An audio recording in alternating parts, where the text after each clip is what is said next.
दोस्तों नमस्कार। आज हम डिस्कस कर रहे हैं DC motor. DC motor direct current energy को मैकेनिकल एनर्जी में कन्वर्ट करता है। इसका प्रिंसिपल है कि जब कॉइल कैरिंग करंट को मैग्नेटिक फील्ड में रखा जाता है, कॉइल कैरिंग करंट का मतलब जब करंट कॉइल में फ्लो होता है उसके बाद उस कॉइल को मैग्नेटिक फील्ड में रखते हैं तो यह कॉइल रोटेट होने लगता है, क्योंकि इस कॉइल में two equal and opposite force लगता है जिसे हम टॉर्क कहते हैं। तो टॉर्क के कारण यह कॉइल रोटेट होने लगता है। इसका डायग्राम कुछ इस तरह से है।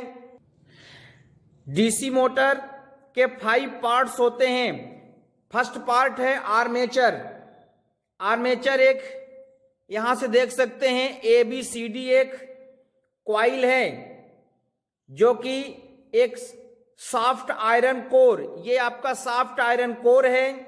इसमें इंसुलेटेड कॉपर वायर के बहुत सारे टर्न्स वाउंड करके बनाया जाता है।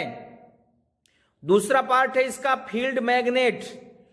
इसमें N एंड S दो परमानेंट मैग्नेटिक पोल होते हैं।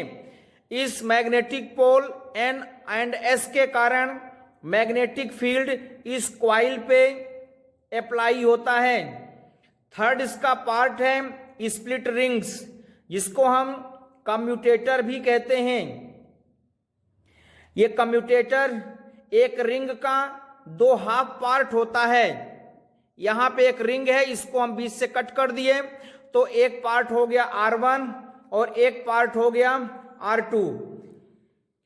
रिंग R1 और R2 को कॉइल के एंड पॉइंट से, यहां से आप देख सकते हैं कॉइल के एंड पॉइंट से कनेक्ट कर दिया जाता है।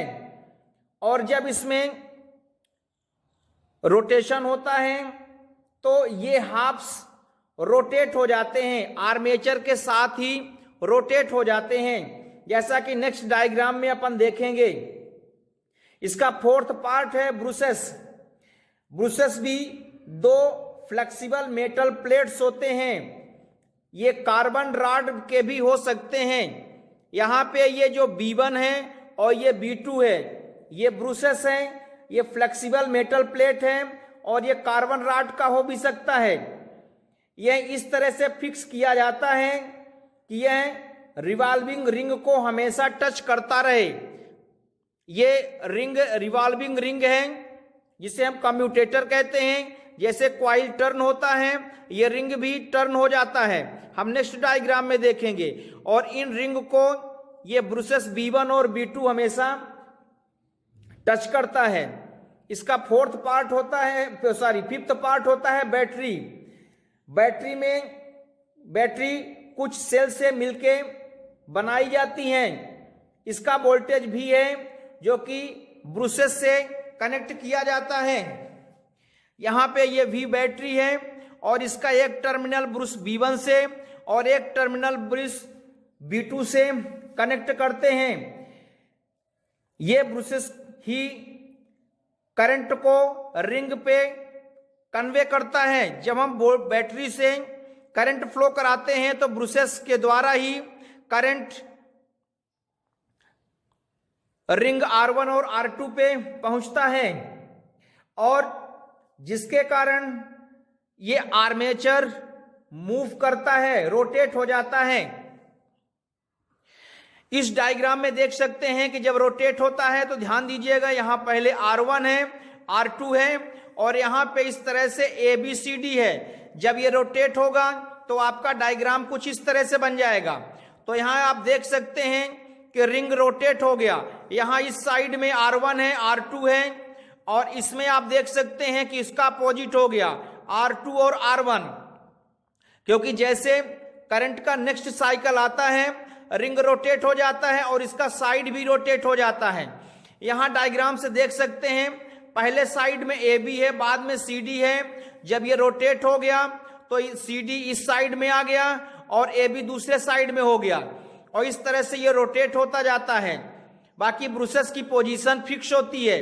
तो ये इसका नेक्स्ट पार्ट होता है डायग्राम का रोटेशन के बाद।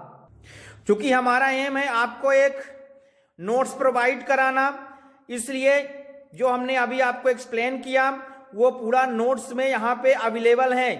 आप इसको नोट करके एग्जाम में लिख सकते हैं। इसके पूरे पार्ट्स दिए हुए हैं जो कि हमने अभी अभी एक्सप्लेन किया है। इसके बाद इसका जो नेक्स्ट पार्ट आता है वो होता है वर्किंग। अब हम देखेंगे कि इसकी वर्किंग कैसे होगी। तो जब बैटरी से आर्मेचर कॉइल में करंट को फ्लो कराया जाता है, जैसा कि डायग्राम में हमने देखा, तो फ्लेमिंग्स लेफ्ट हैंड रूल के अकॉर्डिंग सीडी एक फोर्स को फील करता है जिसका डायरेक्शन इनवर्ड्स होता है, अर्थात कॉइल के प्लेन के परपेंडिकुलर होता है। इनवर्ड्स होगा लेकिन कॉइल के प्लेन के परपेंडिकुलर होगा। इसी तरह से जो इसका नेक्स्ट पार्ट ए बी है, जैसा कि हमने अभी अभी डायग्राम में देखा है, तो जब ए बी में भी एक फोर्स लगेगा, वो फोर्स आउटवर्ड्स होगा और ये फोर्स भी कॉइल के प्लेन के परपेंडिकुलर होगा। इस तरह से इसमें दो फोर्स लगेंगे। यहां देख सकते हैं एक फोर्स ए बी में लगता है और एक फोर्स सी डी में लगता है। ये दोनों अपोजिट एंड इक्वल फोर्स होते हैं, जिसके कारण ये एक टार्क को फील करता है और ये दोनों फोर्स पैरेलल होते हैं और ये कपल बनाता है, और इस कपल के कारण आर्मेचर कॉइल रोटेट कर जाता है एंटी क्लॉकवाइज डायरेक्शन में। ये जो आर्मेचर है ये रोटेट कर जाएगा, क्योंकि यहां एक फोर्स ये लगेगा, एक फोर्स ये लगेगा, तो ये आर्मेचर एंटी क्लॉकवाइज डायरेक्शन में रोटेट कर जाएगा। कॉइल के अगर एक 180 डिग्री रोटेट करने के बाद जो ए बी पार्ट में करंट का डायरेक्शन है और सी डी पार्ट में जो करंट का डायरेक्शन है रिवर्स हो जाता है। यहां से देख सकते हैं ए बी पार्ट में करंट का डायरेक्शन बी से ए की ओर है और यहां डी से सी की ओर है, लेकिन जब वो रिवर्स हो जाएगा तो यहां भी आप देख सकते हैं कि जो करंट का डायरेक्शन इसमें बी से ए की ओर है, रोटेशन के बाद 180 डिग्री रोटेशन के बाद करंट का डायरेक्शन ए से बी की ओर हो जाता है, और इसमें जो करंट का डायरेक्शन डी से सी की ओर है 180 डिग्री रोटेशन के बाद सी से डी की ओर हो जाता है। और इस तरह से ये भी एंटी क्लॉकवाइज डायरेक्शन में मूव करता है। इस तरह से आर्मेचर कॉइल कंटिन्यू रोटेट करता है। अब इसके बाद जो इसका नेक्स्ट पार्ट है बैक ईएमएफ। नोट्स आप ये वर्किंग का देख सकते हैं और यहां से नोट कर सकते हैं। ये वर्किंग का नोट्स है, रिमेनिंग पार्ट वर्किंग का है। इसके बाद हम देखते हैं बैक ईएमएफ। तो हम जैसे आर्मेचर रोटेट होता है मैग्नेटिक फील्ड में, तो कॉइल से रिलेटेड जो मैग्नेटिक फ्लक्स का अमाउंट है वो चेंज होता है, और मैग्नेटिक फ्लक्स का अमाउंट चेंज होने के कारण कॉइल में एक इंड्यूस्ड ईएमएफ प्रोड्यूस होता है, जिसका डायरेक्शन बैटरी में करंट के डायरेक्शन के अपोजिट होता है। मतलब जो इंड्यूस्ड ईएमएफ का डायरेक्शन है और बैटरी में जो करंट फ्लो हो रहा है या बैटरी के थ्रू जो करंट फ्लो हो रहा है सर्किट में, उसके डायरेक्शन के अपोजिट होता है। इस इंड्यूस्ड ईएमएफ को बैक ईएमएफ कहा जाता है। इसकी वैल्यू इंक्रीज होती जाती है जैसे जैसे आर्मेचर की स्पीड बढ़ती जाती है। अगर आर्मेचर की स्पीड बढ़ेगी तो बैक ईएमएफ की वैल्यू भी इंक्रीज होती जाती है। अब हमने मान लिया भी ईएमएफ है, B1 B2 में जो करंट B1 B2 प्रोसेस में जो अप्लाई करते हैं, आर्मेचर के कॉइल का रेजिस्टेंस R है। किसी टाइम T पर आर्मेचर कॉइल में जो करंट फ्लो हो रहा है I है। किसी भी टाइम पे बैक ईएमएफ E है। तो चूंकि भी और ई जो है अपोजिट डायरेक्शन में मूव करता है, इसलिए इफेक्टिव ईएमएफ B1 और B2 के क्रॉस जो इफेक्टिव ईएमएफ होगा वो होगा V माइनस ई। ओम्स लॉ के अकॉर्डिंग I इक्वल टू होता है वोल्टेज अपान रेजिस्टेंस, तो यहां से हो जाएगा V minus E upon are.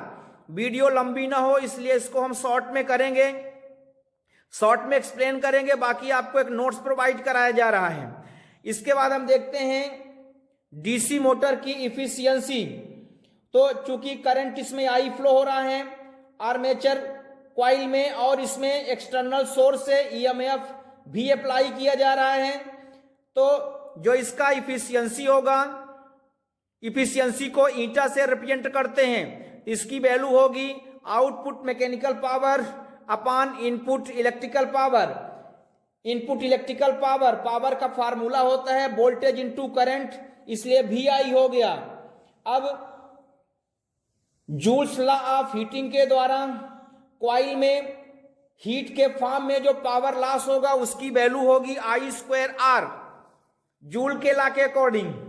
अब यदि हम ये अज्यूम करें कि पावर लॉस किसी अदर फॉर्म में नहीं होता, तब एक्सटर्नल वर्क के फॉर्म में जो पावर लॉस होगा इसको हम आउटपुट मैकेनिकल पावर कहेंगे। तो ये हो जाएगा input electrical power minus heat energy. यहां से I कॉमन ले लिए तो ये हो जाएगा आपका EI।